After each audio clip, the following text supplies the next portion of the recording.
One thing you'll never convince me to do in Kenya right now is to buy land and believe in any investment that comes around, because I have learned the hard way.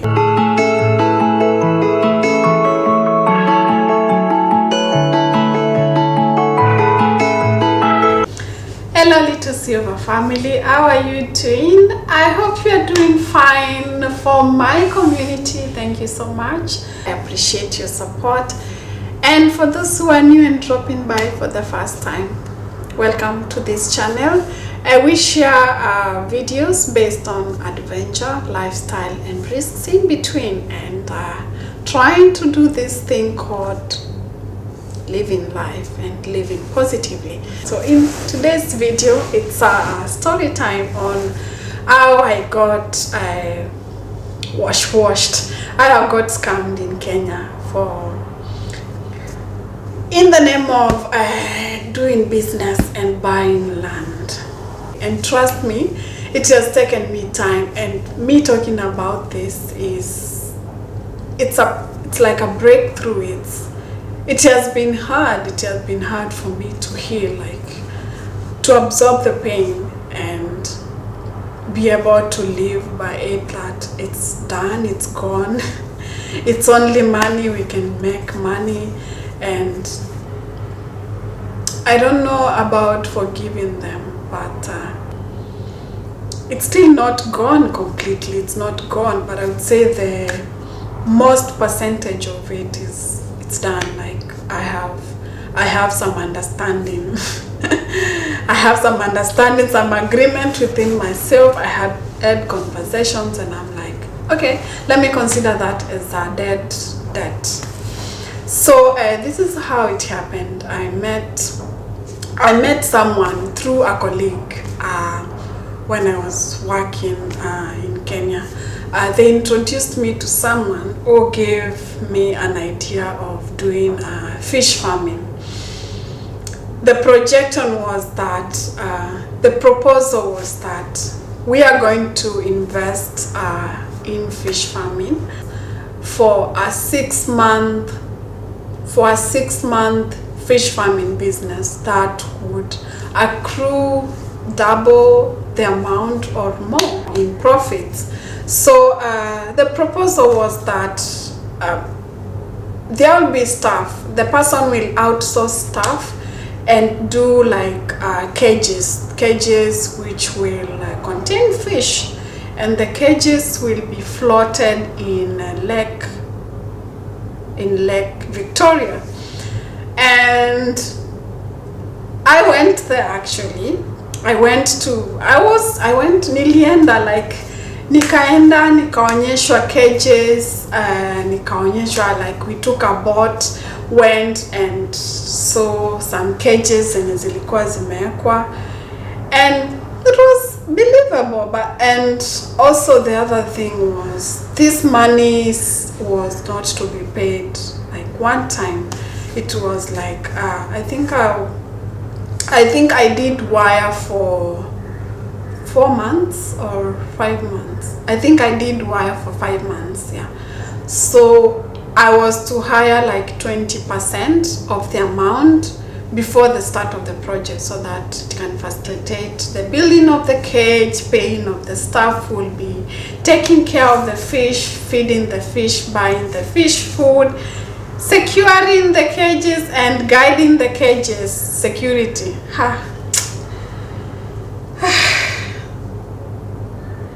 So the project kicked off, paid the first installment, and I was sent, nikatumiwa hard pictures za cages zangu zikitengenezwa.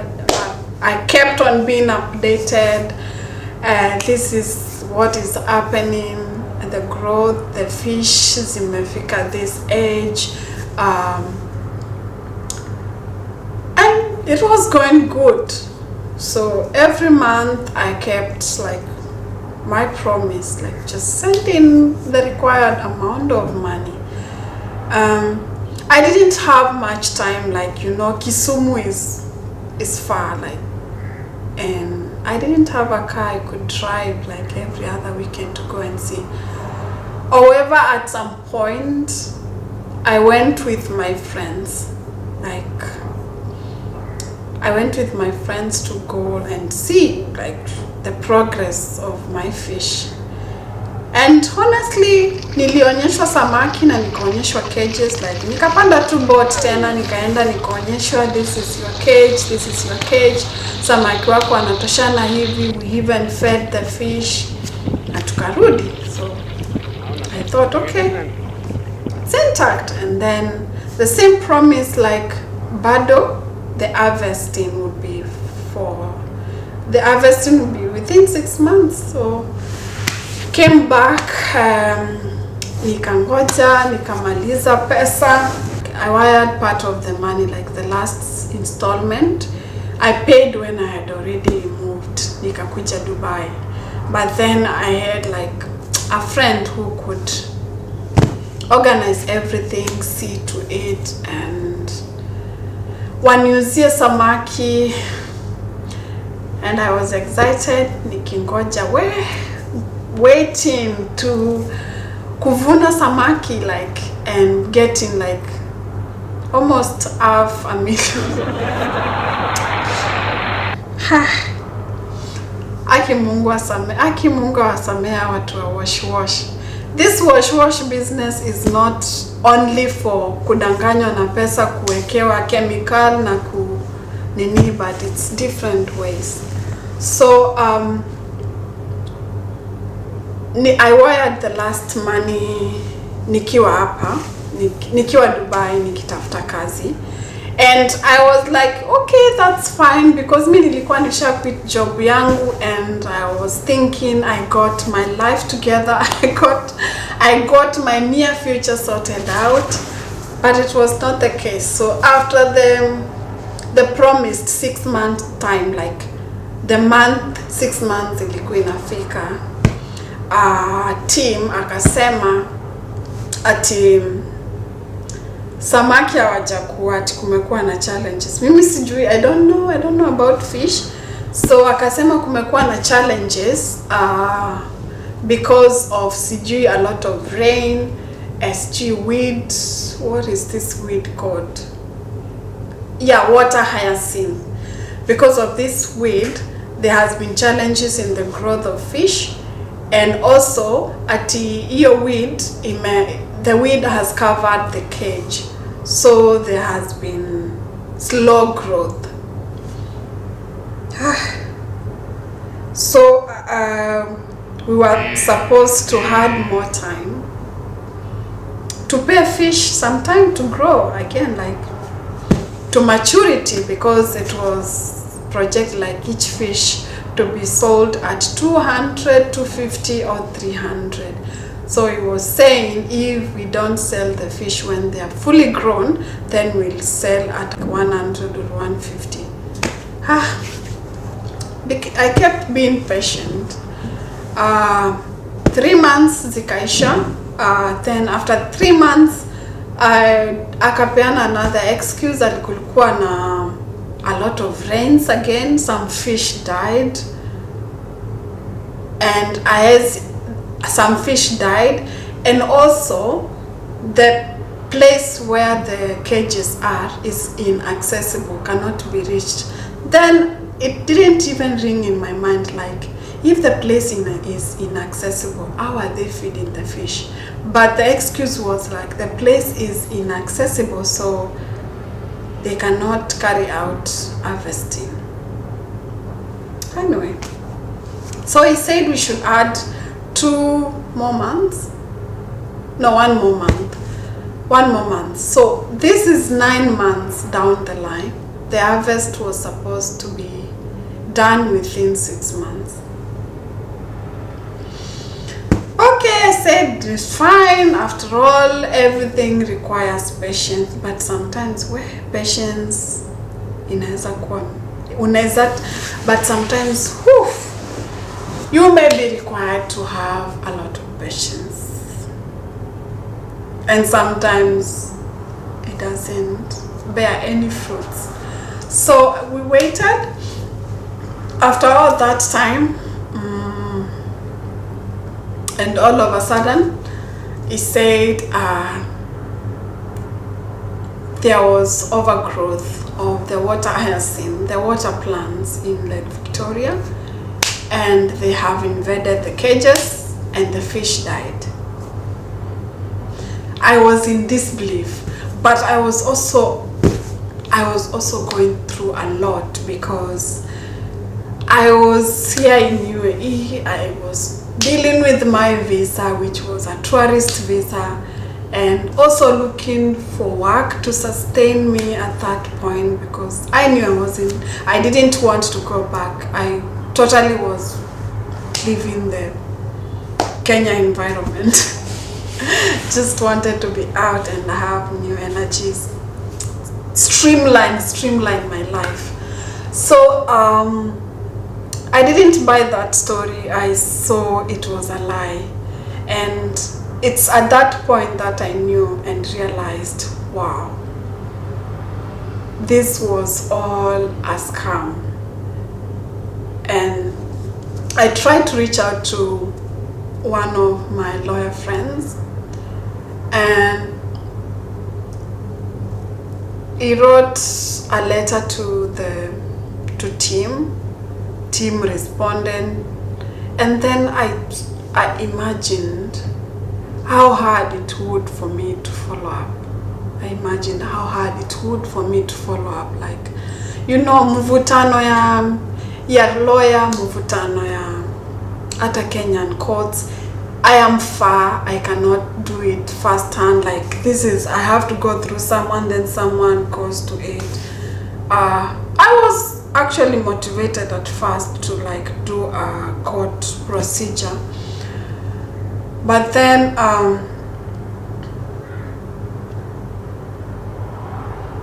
it was tough. And then I got tired. I was like, okay, let me just wait. Maybe I'll get home and try to solve it when I'm at home, which I knew was not going to be like in the near future. So let's say staying away has helped me to just forget about it and be able to share this story with you. And I just hope whenever you get an investment proposal or projects that will make you money, you'll make better decisions and you'll evaluate the pros and cons. Sometimes we think of the benefits of getting involved in a project or getting involved in scams, which at some point we don't know. We just realize later and forget to just sit down, relax, and think about it carefully. I would say at this point I was in desperation to just invest. Like, I wanted to invest because at that point I had my laid down procedures. One thing I knew at that time was I knew I was going to quit my job and live my life. So that is one thing for sure I knew I was going to do. So I was just looking into a way of just not letting my money lay in the bank and start giving me 2% returns or something. And finished also a very, very important project close to my heart, which was, I had also finished renovating my mom's house at that time, and I was also very overwhelmed by the achievement. You don't know, guys, how happy I was to do that. I was feeling good. So and also, like, you know, when you think you have your life together, nimerenovatia madhe nyumba, nimeinvest kwa fish business, niko na pesa ya kwenda kuangaika na kwa hustle Dubai, like to start life elsewhere. I was so feeling sorted in life until Team shocked me. Sharing this story is to give you, like, there are different ways people can scam you without knowing, and most of the people who scam you are closer to you. They are closer to you through your friends, through your colleagues at work, through your family, and you get caught up in differentiating and trusting this person that they can not do anything to harm you or to disadvantage you. But that is the reality. Whenever you have any projects you're considering, just think through it, ask. I promised myself from this point forward, if I ever want to engage, which it will be in a few years, I don't know when, but if I ever want to invest in anything, I have to seek a lawyer opinion before I do it. Because likewise, I got conned also, but this was not a lot of money. It was $200. But it was some money. Like, this is some money I could buy my mom something, like, or my mom would use for some while. So what I did is I went to this place. That time it was like hot cake when there was this the concert city thing, and I met someone. It was an agent. I don't know. I'll insert the agent somewhere here, and they were giving options to pay in installments. Actually, this also, the land person, I was given the number by a colleague as well. Oh my God, my colleagues have messed up.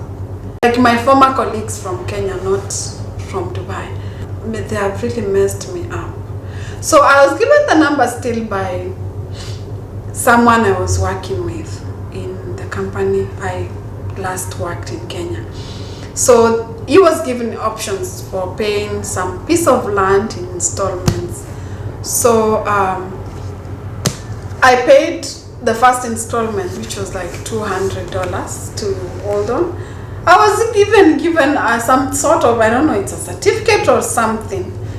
But then after that, it's when I thought of following it up and checking with the Ministry of Lands.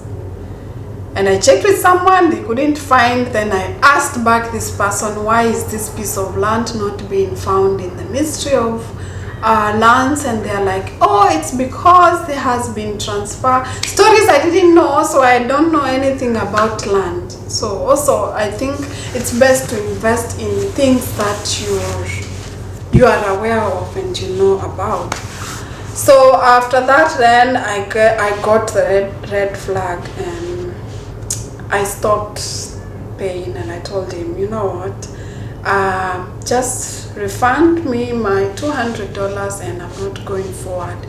So he said, oh, just wait, when someone else buys the land, I'll refund. But I knew, like, that one, I totally knew that I'm not going to beg to get it back. With these two scenarios, is quite clear that scam business is in all kinds and in all kinds of environments, in land, in, I don't know, business ventures, everything else. I know the best way to express on the pain people feel, and I have felt the same pain and I can relate. So we can only wish to be more careful when we go forward. Maybe there are some people who will be trapped in the same way. Like, the fish business was really promising. Woo! It was promising. Nilikuwa naona, hey, next incoming millionaire, mimi sasa. Make sure you make good choices in your investment options and don't end up getting scammed like I did. So with this, and for this video, thank you so much. I appreciate you watching to this part, and don't forget to like and share to your friends. Thank you for the support, and see you in another video. Bye.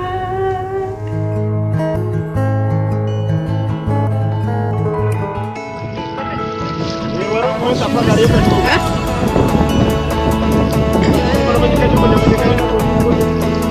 want you to stay.